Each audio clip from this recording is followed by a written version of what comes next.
दोस्तों, इस संसार में हर इंसान के जीवन में समय का बहुत बड़ा योगदान होता है और कभी किसी का समय बहुत अच्छा चल रहा होता है तो वहीं किसी का समय बहुत खराब भी चल रहा होता है। और एक ही समय में कोई हंसता है तो कोई रोता है, किसी के यहाँ कोई बच्चा जन्म लेता है तो उसी समय किसी के यहाँ किसी की मौत हो जाती है, और उसी समय कोई विवाह की खुशी मना रहा होता है तो कोई मौत का मातम मना रहा होता है। और ये सब समय का चक्र है। दोस्तों, दुनिया में ऐसा कोई व्यक्ति नहीं है जिसे हमेशा सिर्फ सुख या सिर्फ दुख ही मिले। कभी हमें खुशी मिलती है तो कभी गम मिलता है, कभी हम बहुत हंसते हैं तो कभी हम बहुत रोते हैं। और कहा भी जाता है कि सुख और दुख तो एक साथ ही चलते हैं, दोनों ही हमारे जीवन के साथी हैं। लेकिन दोस्तों, कभी कभी हमें ऐसा भी लगता है कि इतना दुख तकलीफ मेरे ही साथ क्यों है। और जब हम अपने आसपास किसी ऐसे व्यक्ति को देखते हैं जो बहुत पाप कर्म करता है फिर भी वह बहुत सुखी है, उसके पास हर सुख सुविधा है, तो ये देखकर हमारा दिल बहुत दुखी होता है और हमें लगता है कि हमारे साथ ही हमेशा बुरा क्यों होता है। हम तो हमेशा अच्छा करते हैं, किसी के साथ कभी कुछ गलत नहीं किया, फिर भी हमारे साथ ही हमेशा बुरा क्यों होता है। हमेशा सबकी मदद भी करते हैं और भगवान की भक्ति सच्चे मन से भी करते हैं, फिर भी हमारे साथ बुरा होता है और हमें लगता है कि इससे अच्छा तो मैं मर ही जाऊं, क्या भगवान मेरे साथ नहीं है। ये सभी तरह की बातें हमारे अंदर चलती रहती है। और दोस्तों, हम इतने तनावग्रस्त हो जाते हैं कि हमें ईश्वर का संकेत ही नहीं दिखाई देता है। हम जिस भी धर्म जाति के हों, हम जिस ईश्वर की भक्ति करते हों, वो हमें अपना संकेत अवश्य देते हैं, लेकिन हम तनाव के कारण उस संकेत को कई बार नज़रअंदाज कर बैठते हैं।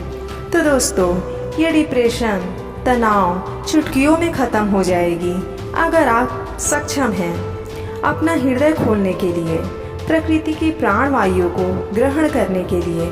तो बस इसका एक ही उपाय है कि हम ध्यान के मार्ग पर निरंतर बढ़ते रहें और हमें अपने ध्यान और पूजा पाठ के बीच कुछ ऐसी अनुभूति होगी जिससे आप समझ पाएंगे कि ईश्वर आपके साथ है और वो आपकी प्रार्थना को सुन रहे हैं। तो दोस्तों, आज हम आपको ऐसे 8 संकेतों के बारे में बताने जा रहे हैं कि जिनका अनुभव अगर आपको होता है तो आप समझ जाएंगे कि त्रिकालदर्शी महादेव आप पर अपना प्रेम बरसा रहे हैं। और ये आपको इन संकेतों के माध्यम से पता चलेगा, और जब ये संकेत आपको मिले तो आपको अपना मन और अधिक भक्ति में लगाना है और भगवान भोलेनाथ की आराधना में डूब जाना है।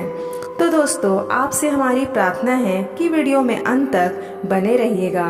तो आइए जानते हैं इन 8 संकेतों के बारे में। तो आपसे मेरा अनुरोध है कि इन संकेतों को ध्यान से सुनिएगा। पहला, सुहानी हवा। दोस्तों, यदि आप पूजा पाठ कर रहे हैं और आपको अचानक लगे कि सुहानी हवा का झोंका या प्रकाश पुंज आ गया और शरीर में सिराहवन दौड़ने लगे कि ऐसा तो पहले कभी नहीं हुआ हो, तो समझ जाइए कि महादेव की कृपा आप पर बनी हुई है। दूसरा, आपको स्वप्न में या गहरी साधना में एक आवाज सुनाई देगी।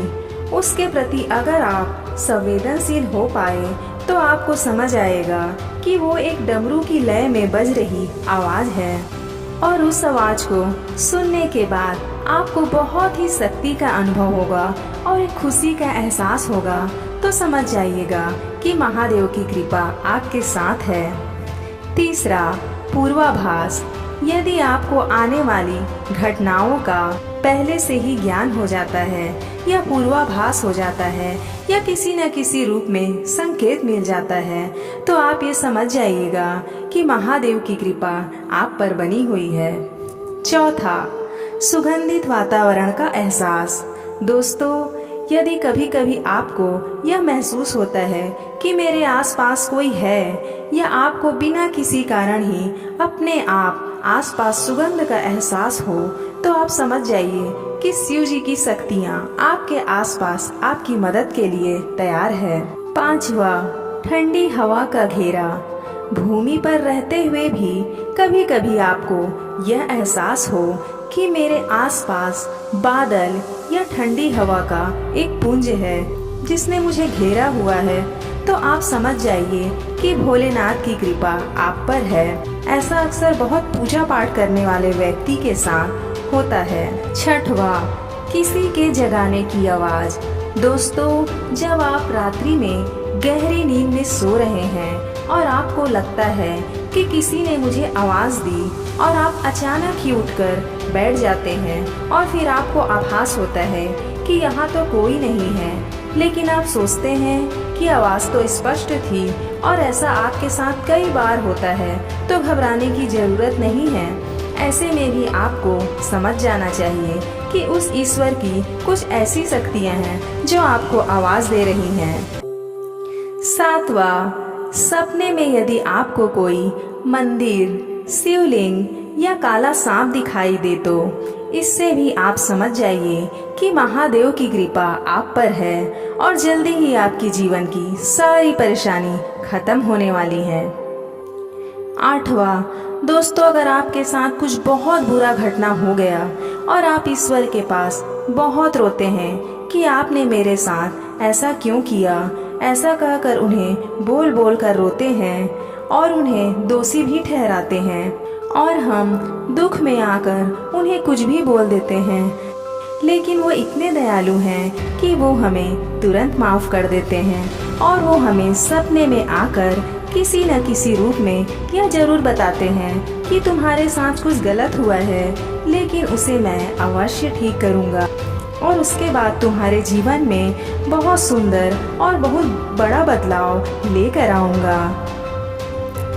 तो दोस्तों, भोले बाबा बहुत ही दयालु हैं। वो एक लोटा जल से खुश हो जाते हैं, सिर्फ मन देखते हैं और वो किसी भी नियम, धर्म, जाति से परे हैं, निरंकार हैं, निर्गुण हैं और बहुत भोले हैं। हमारी भूल पर भी वे हमें बहुत जल्दी क्षमा कर देते हैं।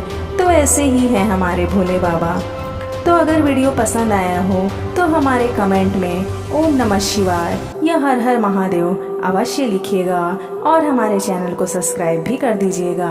और आपका पूरा वीडियो देखने के लिए बहुत बहुत धन्यवाद। जय हिंद।